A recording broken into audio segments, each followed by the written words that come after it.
I'm Super Sue Finneron, and this is Get Your Shit Together. Of course, SHIT is an acronym for Success, Health, Inspiration, and Transformation. And today I have with me Megan Cofield Buckland, and she is the co-owner of Body Netix, and also she is a health and nutrition coach. Welcome, Megan. Thank you. Thank you for having me. Great to have you here. Thank you. Super excited. Today we're going to talk about all things kind of nutrition related and health related.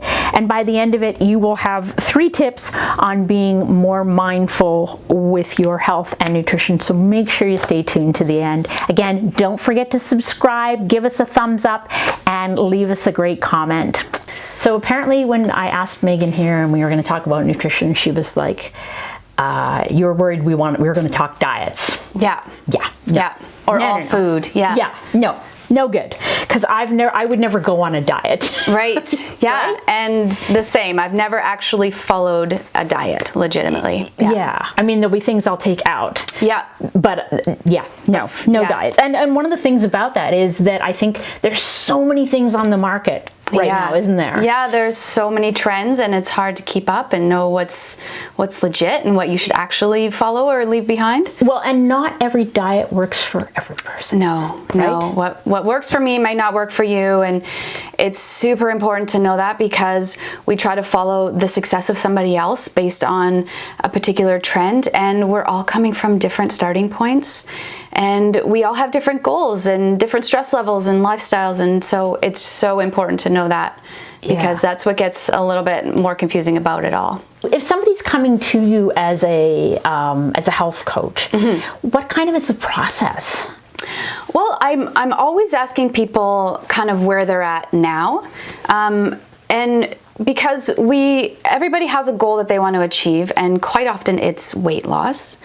But what matters more than just the food that you're putting in your mouth is your overall lifestyle and your stress levels and all these other factors that are just as important. So we kind of get to the nuts and bolts of that before we dive into what's on the plate. Yeah, excellent. So you're sitting down, you're having an interview and talking about lifestyle and goals and that sort of thing. Definitely, or a phone call, things like that. Yeah, because it's important for people to know that there's so much more than just our food.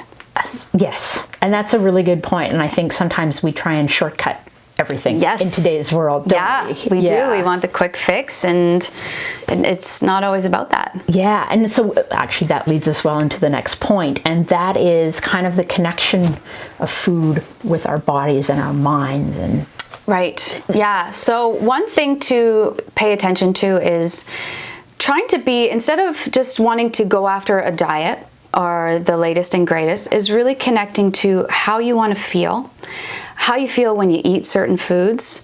And when you get better at that, because you do get better at that, then things kind of make a little bit more sense. It doesn't always make sense when we read a diet and we wonder, well, why would I be doing that? Because this research says this, but this celebrity did this.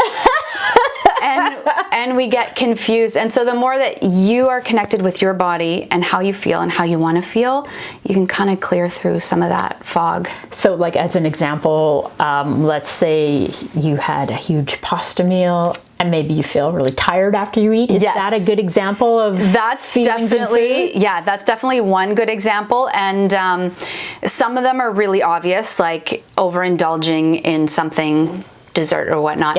And some of them are really subtle, and if you're not paying attention, you just won't catch it. And so feeling tired, feeling bloated, feeling moody, noticing differences in your skin, but really starting to pay attention to that stuff on a daily basis. I think mood is a great thing to touch on, because we don't really think about, or I never do. I never think about tying my mood to my food. Absolutely. And we can touch on it a little bit, but there's a huge connection between your gut health and your brain. And so your mood and your emotions and everything like that is very connected to your gut health as well. And so when things aren't going right there, it works both ways.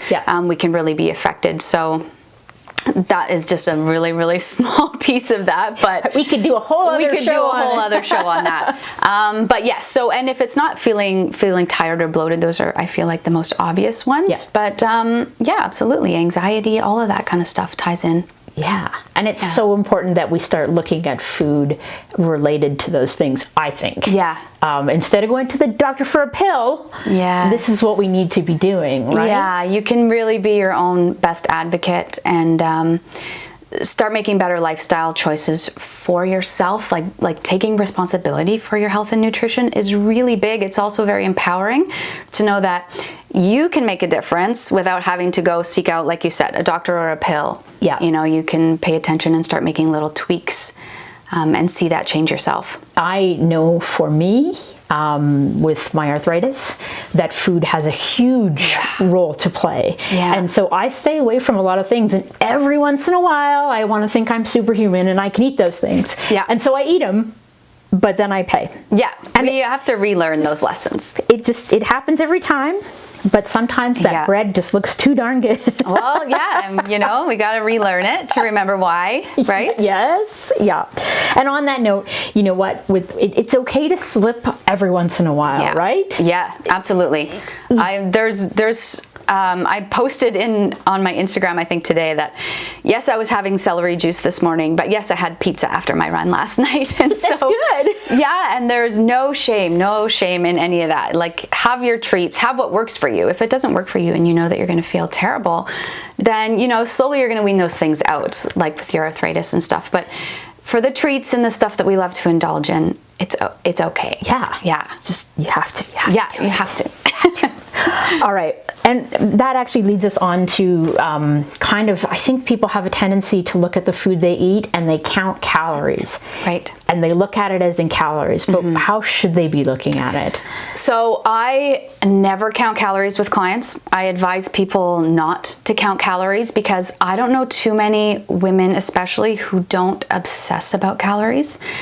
And that's not a fun way to go about thinking about food. Obsessing and counting and... it's 100 calories and it's this big. Exactly. It's stressful. And so we should be focusing more on the nutrition that you're getting from your food. Because a nutrient-dense diet is much more beneficial than trying to stay just in that lower calorie range for many, many reasons. And so the more nutrition that you get, the more important it is, and focusing on the calories just is going to steer a lot of people in the wrong direction when it comes to health. So stop counting. Stop counting. Yeah. All right, I like it.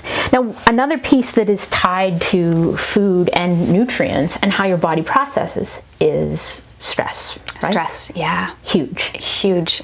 So I will always I have a couple online groups that I run sporadically, and I tell everybody that stress trumps diet or nutrition.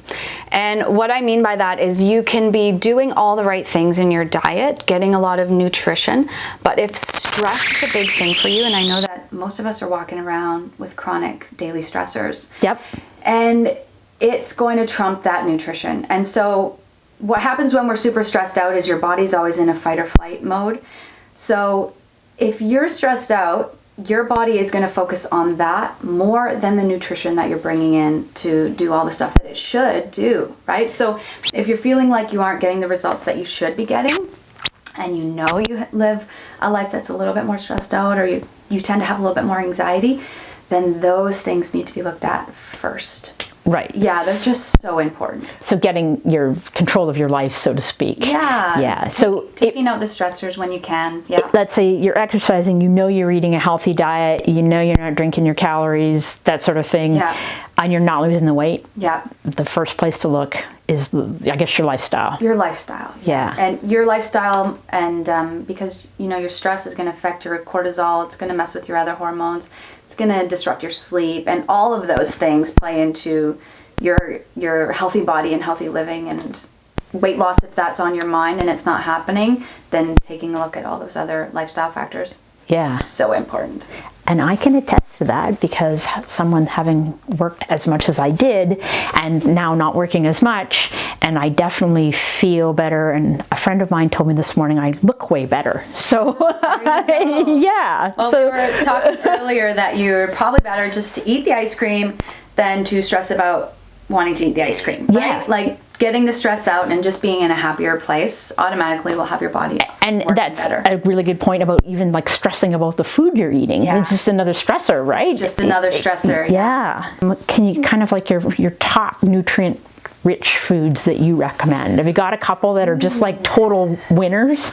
Yeah, I do have a couple. Well, I mean, you always want to say your greens. So getting any sort of leafy greens, but also that would include some herbs like cilantro and parsley and those kind of things. So adding those to your salads or smoothies when you can.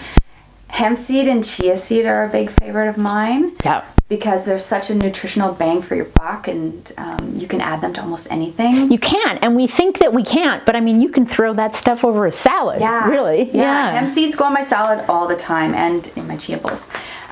So those guys, and then personally, I really love to get in fruit. I know there's a big fruit fear with people because of sugar, but fruit gives you so many other vitamins and minerals that are essential. Yeah. So getting in your fruit when you can. And reaching for an orange, let's say, instead of a vitamin C pill. Yeah, absolutely. Yeah. Totally. And eating fish instead of going for a fish oil tablet and that sort of thing. Fish is a big part of my diet too. Yeah, so lots of fish and good omega-3s. But yeah, just eating the right food instead of going for a pill. Totally. Yeah, because you can get it. You can get it without it being such a big thing. Like we were saying, we approach nutrition as thinking like you have to have all this like big grand thing, but you could do little bits every day. And that's just it. It can just be as easy as putting 2, spoonfuls of hemp seed on your salad. Yeah. Yep. Yeah, it's that easy. It's that easy. And one thing that a lot of clients say to me is they're surprised at how when they do those things, they actually stay fuller longer, right? Because you're getting more nutrition. So you aren't getting those cravings when you bring that stuff in, and you feel satisfied for longer. So to finish up, let's talk about your 3 best tips on being more mindful with your health and nutrition. All right. So the first thing I would suggest is to really decide on how you want to feel, because at the end of the day, we have these goals in mind, and we think we want to achieve this goal, but really what we want is the feeling behind the goal. So figuring out how it is that you want to feel and connecting with that will help direct you on your path with nutrition. And the better connected you are with that, the easier it will be for you to make your choices, right? Instead of getting blurred by all the information out there. And listen to your body. So pay attention, you'll get better at that as well. The second thing would be to lower your stress, for sure. However you can do it. If it means trying to get out of work early on a Friday, or taking up a yoga class, or going for a walk on your lunch break with some headphones in for distraction, or whatever it is, the way that you can make the hugest difference is to lower your stress even just a little bit. Yeah. And then number 3 would be easy one, just up your nutrients. Yeah. Get more nutrition any way that you can to give your body that extra boost. Yeah. Yeah, it's going to be helpful. And stop eating those empty 0-calorie things and start eating better food and whole food. Yes. Shop on the outside of the grocery store instead of in the center, right? That's the easiest one. Yeah, absolutely. It goes a lot longer than we think, or a longer way than we think. Doing that. Yeah. Excellent. Well, thank you, Megan, for being here. Having me. And thank you, everybody, for watching Get Your Shit Together. Don't forget to subscribe, give us a thumbs up, leave us a comment, and we'll see you again soon on Get Your Shit Together.